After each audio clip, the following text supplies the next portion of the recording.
Welcome to the Manhood Neat Pause. Oh, it's back to the full intro. Feels good, feels crispy. It's the end of the year, the end of an era, the end of 2025. D-Watt, how are you feeling as we close it out? It's good. You saying end of an era made me feel weird. Is there something, are you firing me? No. No. Yeah, it's been good. Yeah, I know it was kind of a quick turnaround from our last episode, but it's been good. The weather's been nice here. It's been like 75, so it's just been beautiful, and yeah, it's been good. Just kind of low key, and I can appreciate that. Yeah, I was working yesterday, and I'm like, this like, it's winter. Why am I sweating? And all I'm doing is walking across this field. Something does not. So Yeah, and I think it's supposed to be like 43 tomorrow morning here. So yeah, we get that back at down in the teens. I think Tuesday. So yeah. So, but anyways, this is the end of the year wrap up episode, or whatever you want to call it. We got a few questions we're kind of going to go through. We're going to break into they should be mostly the same infinity bottle. Only difference is in how accurate we poured each input. You might have put a little more one, I put a little more of another, or did you like thimble it? I measured it. I was very exact. Okay. Yeah, me too. Yeah. Me too. Definitely. Yeah. Well, I had all that years of experience. I have years of experience pouring a perfect ounce, so I just know what an ounce. Okay. Whatever you say, but I measured mine. Okay. Every single pour was measured to the dash on the little measuring cup. All right. Well, before we do that, I actually should probably pour it into something else than rinse it. But yeah. So while you're doing that, I did just very quickly. We've got 13, I think, in here. We've got Benchmark Foolproof, Old Granddad 114, Four Roses. There was a single barrel, regular Buffalo Trace. We had a Jack Daniel's single barrel proof rye, Smoke Wagon Uncut Unfiltered the Younger, Green River Foolproof, Larceny Small Batch, Maker's Mark 101, Highland Park 12, the Jack Daniel's Heritage Barrel, King's American High Proof Whiskey, and a Knob Creek 7-year rye. So the lowest proof in here will be the Highland Park. That's the Scotch. It's 86. And the highest proof is 155. I did a little math, aka I had my wife double check me because I'm not good at numbers. And our proof should be 110.33. So for the Iowanians, Josh Heupel, the Utah Utes, who do you guys got coming up? Georgia's playing? Old Miss. Ole Miss. Pete Golding. Again, slave to two masters. Yeah. What is that percentage? 110, you said 0.3?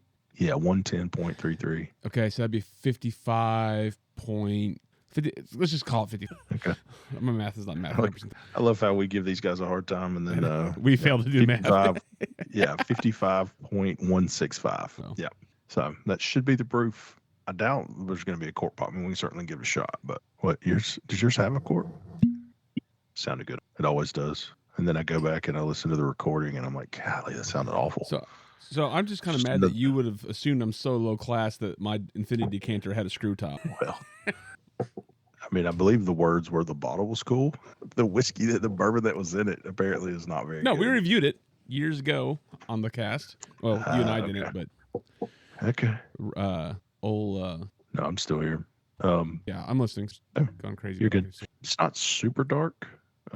And I think a lot of that is just because of most of that stuff is relatively young. I mean, you got to think the Uncut, the Smoke Wagon, the Younger, I think was maybe 2 or 3 years old. Yeah. And then, Highland Park 12, of course, is going to be 12 years old, but it's Scotch. So it's 12-year-old Scotch is kind of light. That Heritage Barrel was dark. The single barrel proof rye was dark. So I don't know, kind of what I expected, I guess. I don't know. No, it's all right. It's nice. It's kind of like ethanol. Yeah, I was about to say, it's a little stout. I kind of feel it up in the nostril. Yeah.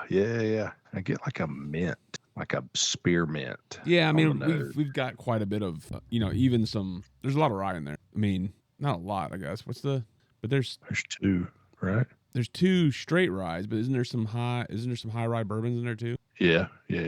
Old Granddad is a high rye. Yep. Yeah, well, that makes sense. Good call. But yeah, it is very ethanol forward. It's burning my nose. Well, sir, cheers. Cheers. It tastes like a burra to me. I mean, that's what it is, right? But tastes like a what? A burra. A burra. It's like like a bourbon rye. A couple people make them. I think Knob Creek sells one. High West has one, but yeah. Oh, the old Rendezvous Rye, whatever it's called. Yeah, something like that. Yeah. Yeah. I get nothing on the scotch. Of course, that makes sense, right? Because we only put an ounce of scotch in there versus all these other ones. But yeah, I mean, it's okay. It really okay. doesn't blow me away. It's really No. not that great. No, it's not.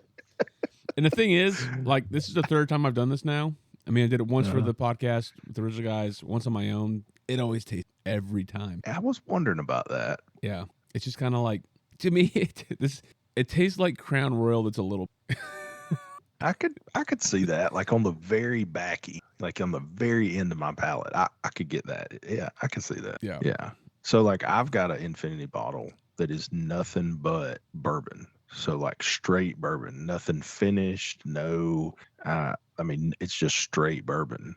And it's pretty good. It's dark, it's pretty complex, but it's just like you said, it's just a bunch of bourbon, right? So it's gonna kind of be the same. Yeah. And then I've got one that is a single malt. So all the single malts I've had have gone into this one.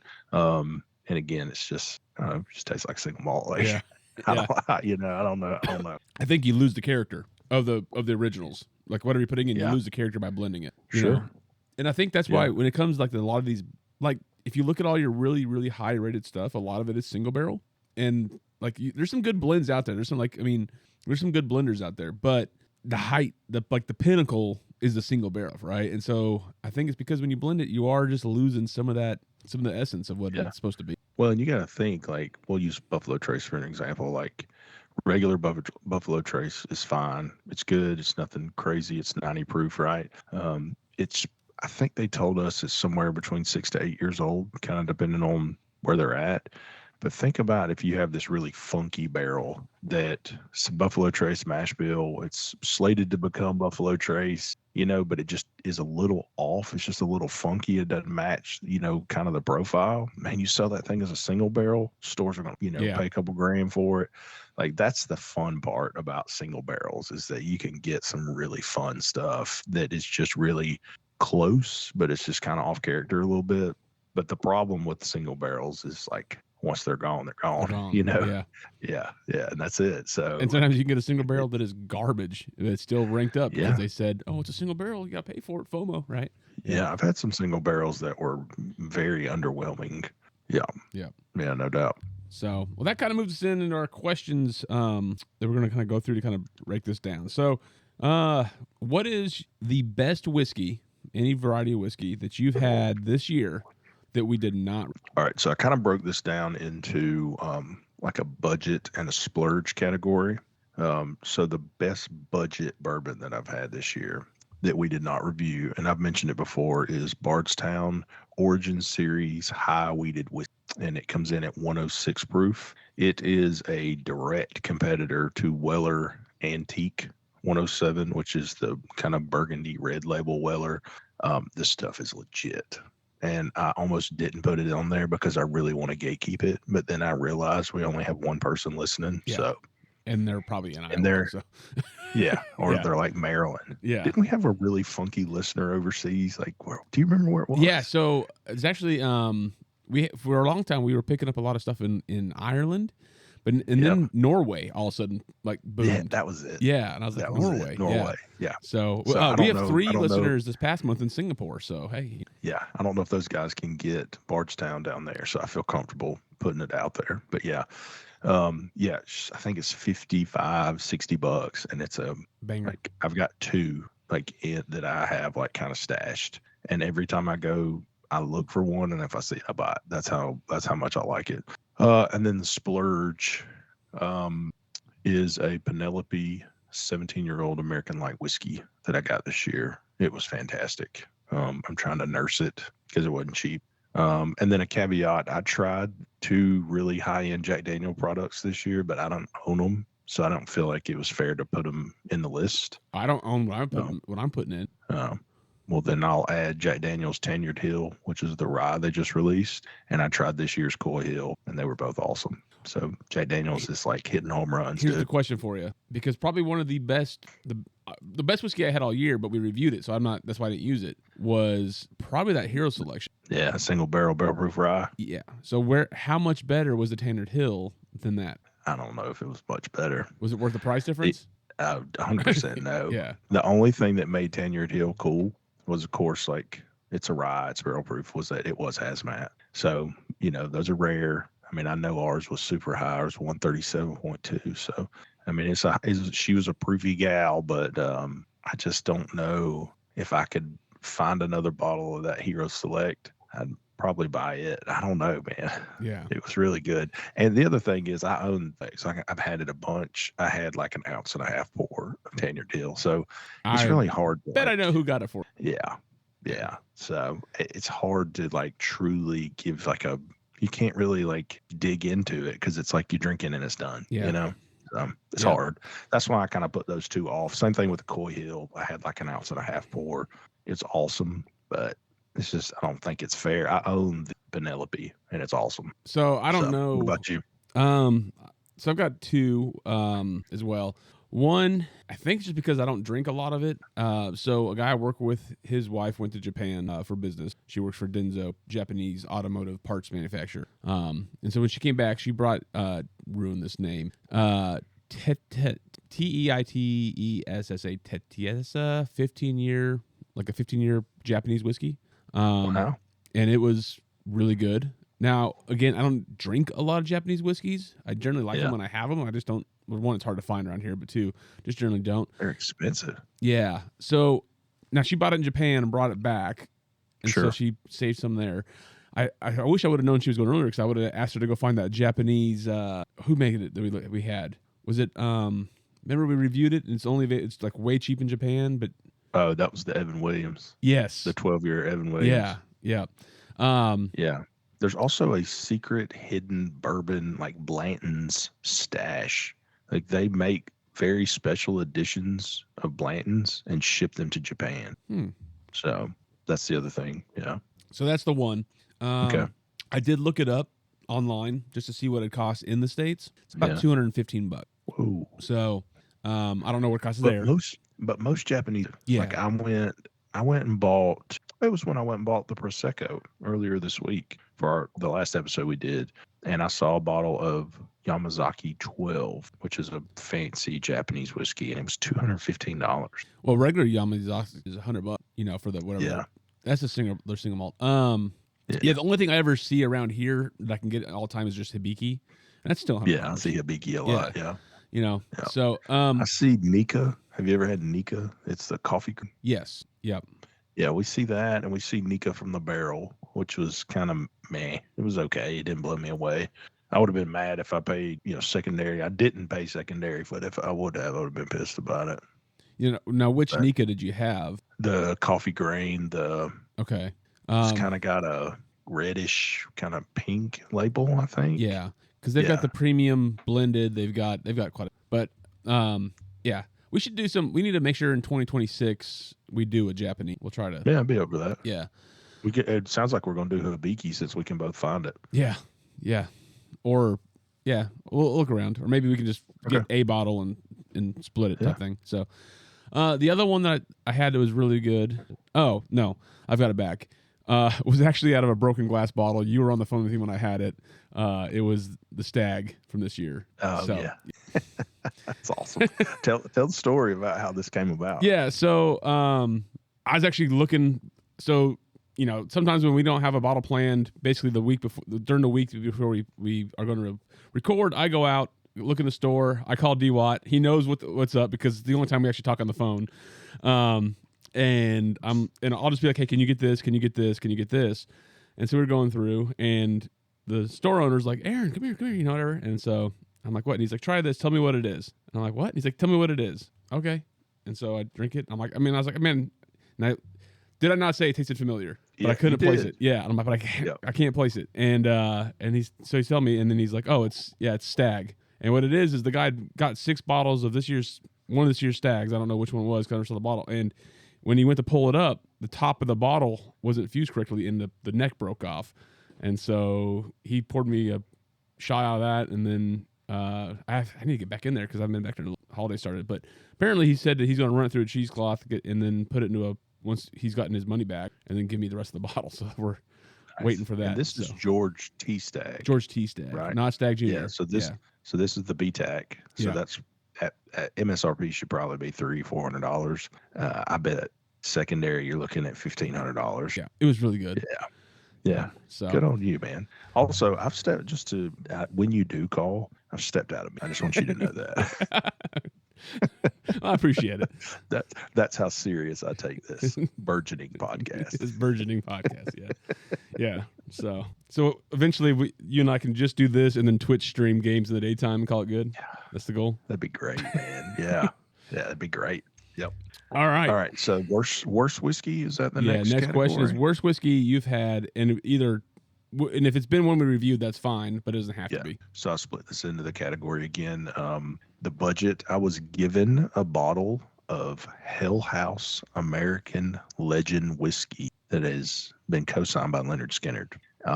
Again, I don't want to come across as ungrateful because I was very thankful that the guy thought enough of me to, give me this bottle of bourbon. He was like sucking on wood, man. It was not good. It was very young. They had put some like wood staves in it, and it just wasn't good. It was green grass, and you could just tell it was young, and it was a higher proof. And my thought was, well, I'll just like mix this with Coke or something. Nope, it was not even good mixed. So it was the first time I've poured a bottle in a long time. So it wasn't old musty wood. It was old mildewy. Yeah. No, this was new green wood. Oh, new green wood, even worse. This wood hadn't seen anything yet. Seen nothing. I got you. And then the other one that was a splurge. Again, I didn't buy this. I don't own it. I had it. Somebody bought me a pour. It was Woodford Reserve's barrel proof. So Woodford does these kind of allocated high-end releases a couple times a year. They'll kind of put like a funky grain in there, but they usually do a barrel proof. I think this one was like 121, I want to say. And it's meh. And I've seen it on the shelf around here for $250, and I'd be pissed if I paid $250 for that. Yeah. What about you? So I had a hard time deciding this, but up there pretty low was the Smoke Wagon, the Younger. That was pretty bad. Yeah.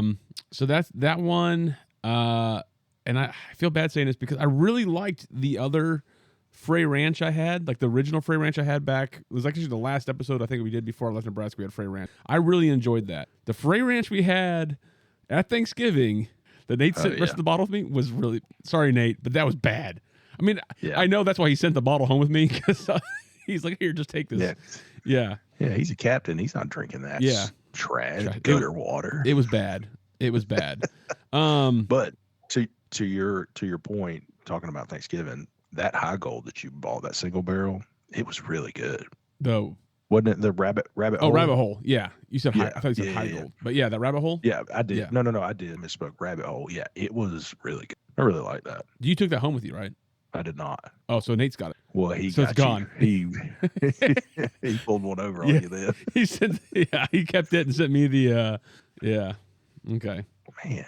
So he took your Rabbit Hole, gave you a store pick of $17.92 for us to review, that you can't really technically have yet. Yep. Which I'm sure you have. And sent me home with that trash Frey Ranch, whatever that stuff was. But golly. Yeah. No, that How does he sleep at night? I don't know, but my thing is enjoy it, but I kind of either you or me need that bottle because he's just gonna throw it away, and that bottle's sweet. Yeah, the bottle is super cool. I hope he kept it. If nothing else, it's worth like washing out and putting on like a stand or a shelf or something. It's a cool bottle. Yep. Yeah. Yep. So my I don't want to say like a super high end, but not worth the price of admission is the Elijah Craig 18 from this year. So the 18-year-old Elijah Craig. It was hot garbage. It wasn't really garbage, but it was not worth well, you had it. That store pick Elijah Craig that I brought back was way better than the 18-year. Way better. Yep. So. Yep. So that's it. And they're single barrels, so they're all hit or miss. Like I've got I think I've told you, but I have an almost empty bottle of Elijah Craig 18. Yeah, we've talked about it. Yeah. Like I keep it so people don't spend their money on it because it's just kind of meh. Yeah. I can't imagine. I don't know. I mean, I don't know that much about their logistics and, but I'm just, man, are they all bad? Like I haven't heard a lot of people say a lot of good about it, so I don't know. I'm very glad that all I paid for it was MSRP. Like I paid the Yeah. MSRP on it, and I still feel like I overpaid. Like that's where it's Yeah. at. So No, I get that. Yeah. Could you imagine if you paid like $600 I'd be for it? furious. Yeah. Yeah. Number one, I'm not paying that. But No. number two, like, yes, I'd be pissed. Yeah. So 100%. if you are looking for, you want an Elijah Craig single barrel, don't go with this year's 18. I will go to Telco Liquor and get their store pick because it's actually pretty good. So and yeah, it's I've had a couple of the Teleco pick was really good. I've had a couple of the Elijah Craig barrel proof store picks. They've all been good. I've seen them 8, 10, 12 years old. They've all been good. And even if your store doesn't have the store pick, just go buy the regular barrel proof. They release it 3 times a year. ABC. Yep. So, yeah. All right. Next one, best gaming moment of the year. Now I didn't put any more describers in this, so I'm curious if you, like there's a lot of different types of games, right? So I'm seeing where you went. Yeah, for me it's going to be Clair Obscur Expedition 33. It just, man, what a game, you know. And I've mentioned it before, but like during one of the fights, like after it was over, it was such an emotional high. Like I had to put my controller and my headset down and like walk away. I had tears in my eyes. Like I was just so captured into this game. It was fantastic. You know, the music is incredible. I listen to it at work. You know, I'll put it on in the background. Like the music is incredible. You know, do we need to like say spoilers? Because I'm going to talk about the story. I don't know if spoiler alert if you're wanting to play Obscure. Gustav's death caught me way out. Like I was not expecting him to die that early in the game. Yeah, very early. The Paintress fight is incredible when you actually get to fight her the first time, you know. Yep. The Axion fights were my favorite. When you go and fight the 2 Axions, I mean, at one point they're throwing a house at you, you know, like it's just crazy. Like who thinks it's wild? I love the story behind Esquier and Monaco, how you find out eventually that one of them was a plush toy and the other one was the house dog. Love that. It just makes so much sense. Like looking backwards, the whole Mael Alicia dynamic, love that. And then the final fight, I say all that, the final fight between Verso and Mael, and you had to pick between the two. Which way did you go on that? Verso. Okay. Yeah, I picked Verso. So the idea behind it, just for our listener to have some context, is that you pick to save the canvas. And so if you pick Mael, you save the canvas, which you is the save world. this kind of you save the world. But what you start to understand is the world is a lie. It's not real. And then if you pick Verso, you basically destroy the world and destroy all these people in it that you have grown to love. So wonderful fight, but Verso, man, no need in living a lie. Yeah, see, I chose the other one. Just I wanted to see it, and I played. Then I went back to my save point and played the other. But when you choose Mael, like, and then she wins, and then of course she's now put Verso back in, right? Yeah, and he's playing the piano. And then it scrolls back, and she's turning into the Paintress. Like I was like, I mean, and the curveball that the Paintress is not the bad guy. No, you know, like it's just this whole. It's a well-written story, and if you're totally lost on all of this, go to YouTube and type in like Clair Obscur Expedition 33, all cutscenes, like gameplay. Yeah, there's something you can play where you'll get all the cutscenes and you'll kind of get the gist of the story. Or better yet, just go play it. Like, just go play it. It's phenomenal. Well, I've never played a turn-based before, so it took me a little getting used to, like, the going turns and speed and all that. It was very easy to figure that out, and, man. Story's great for me. And it's beautiful. Yes. Yep. So, mine is, like, that's why I kind of left where it was at, because I was like, well, is he going to go, like, actual game, like a football game moment or something like that? But mine is still in the video game realm because I'm a nerd. Like we're both definitely. But mine is actually when Battlefield 6 came out. That first week we were playing it, it was you, Nate, me, and Ross, right? And we're playing, and you're like, oh, I just got a triple, and you're like, hey babe, I just got a triple. Nate got one too. You know, and then like we're just laughing like it's like 20 years ago, and you're like, Aaron's not very good, but we let him play anyways. You know, like I said that. Yeah, dude, I was laughing so hard, just because it just like that's like we were back in old company or bad company. I mean, right? Like that's just it was fantastic. I was laughing so hard. So that's one of my That's probably my favorite gaming moment from the year. So, Well, and Battlefield 6 is great, and behind Expedition 33, Battlefield's right there. Like Destiny was hot garbage this year. They've kind of to the point that I bowed out. Right? I mean, yeah. You got, and we've talked about it before, but we've been playing this game since 2014. So think about how much time we've got invested in it for you to just be like, nah, I'm good. It kind of made the turn with this last expansion is fine, but Battlefield's great, and like that EA hit a home run with this Battlefield, especially with the dad servers. Yeah, the dad servers are the move, Yep. man. Makes me feel like I'm good at video games. That's right. So, all right. Next question is the high point of the year. Yeah, so I've kind of got three really. We took a family trip to Nashville. Actually, got some Savannah Banana tickets. And so we took like a 4-day trip. And this was also, and I don't think I mentioned this publicly, but she completed her doctorate this year. And so this was kind of a celebratory trip for that. So we went up, spent the night in Chattanooga, drove over to Lynchburg, did Jack Daniels. It was super awesome. Go if you get a chance. Went to Nashville, saw the Bananas, and then drove back home. So tons of fun, lots of good memories. Jack Daniels is just cool, man. It's just a cool place to be. We ate lunch there. There's a restaurant that the distillery actually owns called Mary Bobo's. So that was cool. We redid our living room, which you were here for the beginning stages of that. Yeah. It's just beautiful. Ashley did such a good job. And it's not that I didn't feel like a home, but she just did a really good job. So, and then I think the last thing that was a high point for me was we had generational snow this year for us. It was late January. And we were out of work and school for like 4 days, and it was awesome. Like I went back and looked at my pictures, and there's actually a picture with like snow like stuck to my beard, of Ashley and I, and it was a lot of fun. The girls and the girls were old enough to like that'll be like a memory for them, So those were kind of my high points, man. It was good year. Yeah.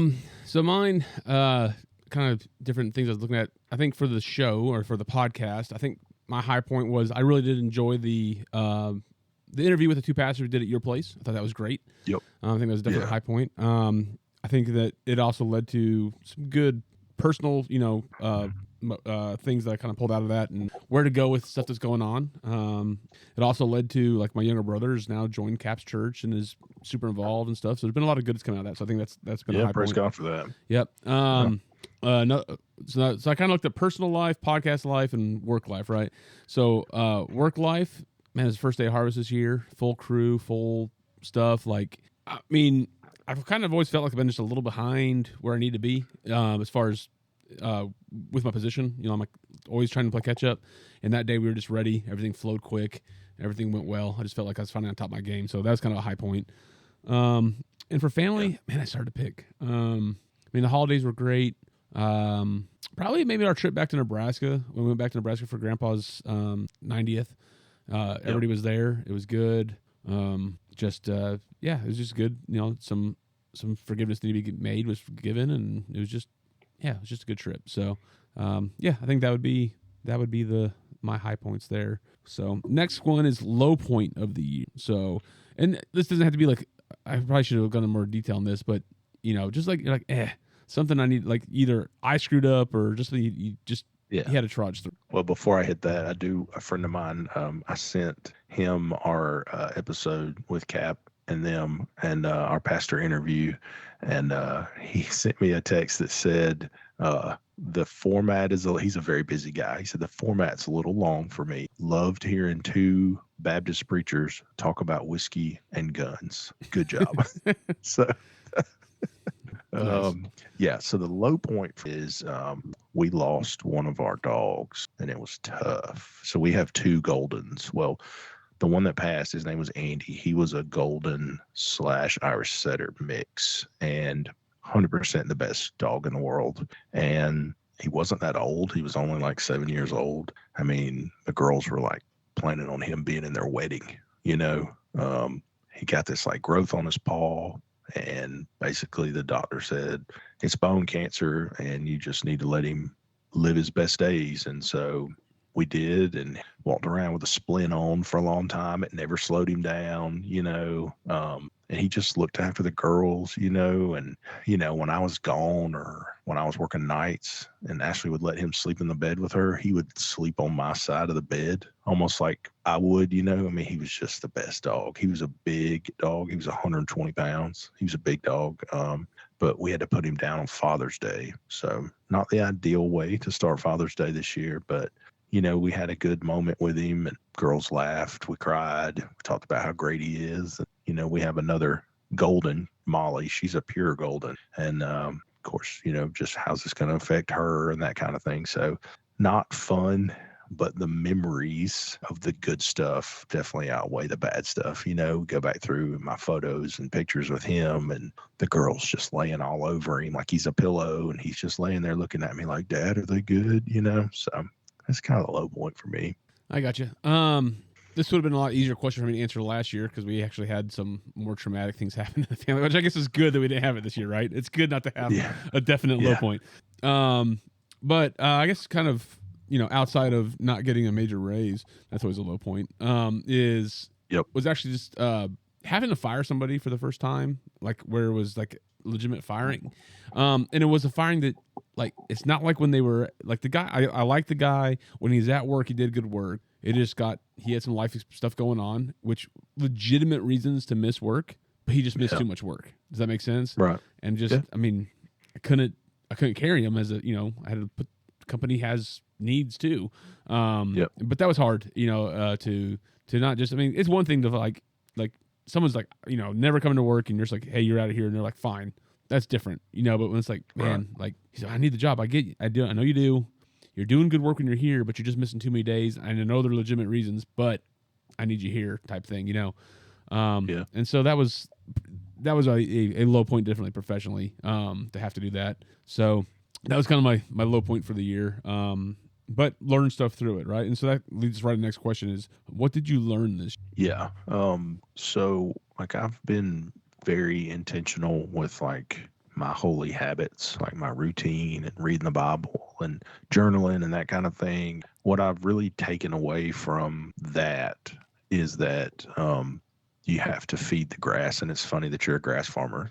And this wasn't intentional, but I had this written down in my notes earlier in the year, but you got to feed the grass, right? When the grass is, excuse me.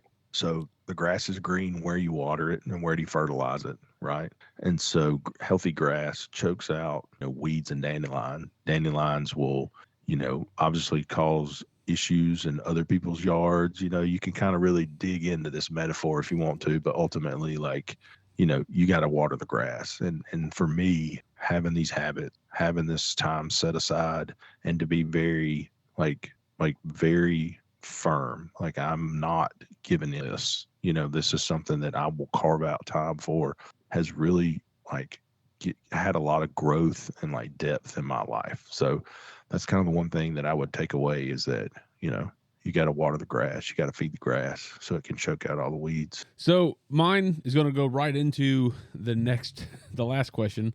So I've learned I'm crap. Like more so than I already thought, right? And what I mean by that is like it's not so much. I guess it's in a good way though. Is like my prayer has been like I want to be an efficient tool in God's hands, and so and I'm like man I don't see, like you're not opening any doors for me to work in the areas that I'm good at, right? Air quotes good at. Yeah. And then like basically I've just learned like God's like yeah. You're right, because the other areas outside of the areas you're quote good at, you suck at, right? And so that's really like empathy and is it empathy's good, apathy's empathy. Yep. And like just being like for years and years I taught, right? No opportunity to teach right now, and so I'm like, what's going on? And God's like, well, maybe I need you to do a little bit, And so, that's what I've been taught is that like, I'm not quite as great as I think. Yeah. And so that goes, I mean, go ahead. I was going to say, like, I get that, man. It's like you fight your ego every day, And so that goes right in the last question is, what is God working on with you moving into? I think, and I wrote this down earlier in the year. So it's not so much something that I guess it is. It's kind of indirect, but what I put was, well, when it comes to hard stuff, we have to remember that we have a limited understanding and our feelings are God given. We have to use these feelings as gauges, not guides. That there are no bad feelings. God gave us these feelings to help us navigate life. These feelings don't determine what is true.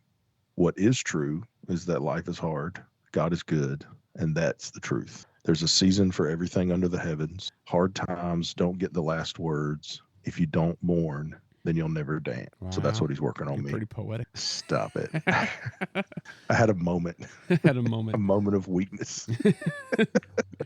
So No, I think, yeah, that's just really it, understanding, and I said this last week, but like God can do what he wants, Yeah. when he wants, with who he wants, and how he wants to do it, And so I think that when we work off of that perspective and that we understand that we do have limited understanding of how God works and moves in the world that he created, it kind of helps you figure out like what's important and what's not, So yeah.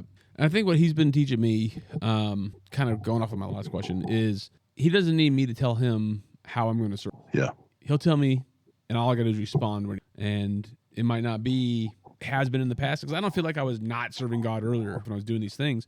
But I think Right. that it's going forward. He's like, hey, listen, like you're in a new, like you're in a different role at work. You're in a different role at home as your kids get older, different role in the church. And so I will speak. And when I speak, you move, it's that simple. He says jump, and I say how high, and do it, right? Yeah. So, and probably don't even say how high. Like just start jumping and be like, is this high enough? Is this high enough? Right? So I can go higher. But like that's just it. And like to relinquish, like I don't need to try to control my service. He's got that. I just need to respond when he and so that's the short answer. But I said what he's working on because I'm pretty dense and I have not yet figured that out all the time. Right. So I'm a work in progress. Many more 2x4s will be broken before I learn this lesson. So Yeah. Well, and I think like ultimately it comes down to, and this is a thought that Tim Keller had. I remember reading it. But we all have faith in something, right? Whether it's the dollar or our parents, whatever, right? Insert whatever there, right? So it's not a question of whether we have faith. What is our faith? You know? So, yep. Well, do you what? That should wrap up 2025. It's been a good year, man. It's been a good year. You know what's crazy? This is like 2 years now. Yeah, it's wild. Yeah. Yep. Time flies when Like I said, I sure thought you were going to fire me at the beginning of the episode. The end of an era. Yeah. Well, things might change for next year. I mean, yeah, that's true. That's hilarious. But yeah. Well, you got any parting thoughts or parting words of wisdom for the listener? No, I appreciate everybody listening and just, support. I know that some people hit us up on the side and talk about, the podcast, and that's super cool, and I appreciate it. And again, like you always say, if there's a bourbon you want us to do, let us know. If there's a topic you want us to cover, let us know. We both pray about kind of where the Lord leads us and whatnot, but maybe put something on your heart that you're just dying to hear two dads talk about. So, yeah, just let us know. But yeah, it's been a good year, man. I appreciate everything. Yep. Yeah. So, I gotta tell you a funny story real quick before I let you go. So, for stocking stuffers, we always do kind of silly stuff. Like there's usually one or two good things in there, but most of the stocking, which is packed is stupid stuff, which is my favorite part of gift giving at Christmas. I love the stocking stuff. And so Temu, right? Temu's a good place to buy stupid stuff for stockings. And I literally got a bag of fake crap for Caden. And so like he pulls it out and it's just brown burlap bag. He's like, what's that? I was like, oh, it's a bag of crap. He's like, ha ha ha. It opens it up. And the amount of sheer joy on this 11-year-old's face when he was like, it is a bag of crap. Oh, man, he is going to torture his sister with that. Yes. Huh? Yeah. Well, the good thing is, I should say good, but so they're heading down to Georgia here pretty quick for extended family Christmases. And I'm pretty sure my mother-in-law is going to find some of the contents of that left in the shower. Yes, that's awesome. So, yeah. That's awesome. But anyways, nope. Listener, we do really appreciate it. Like D. Watt said, we thank you for being here. Again, if anybody wants to support the podcast, just share it. Reach out at manhood.neat@gmail.com, manhood.neat@gmail.com. We're on Instagram, Twitter, YouTube. Just search Manhood Neat. That's us. And we look forward to meeting up with you guys again later on here in a few weeks in 2026. And until then, thanks for listening to the Manhood Neat podcast. Battlefield later? Yeah. Sweet.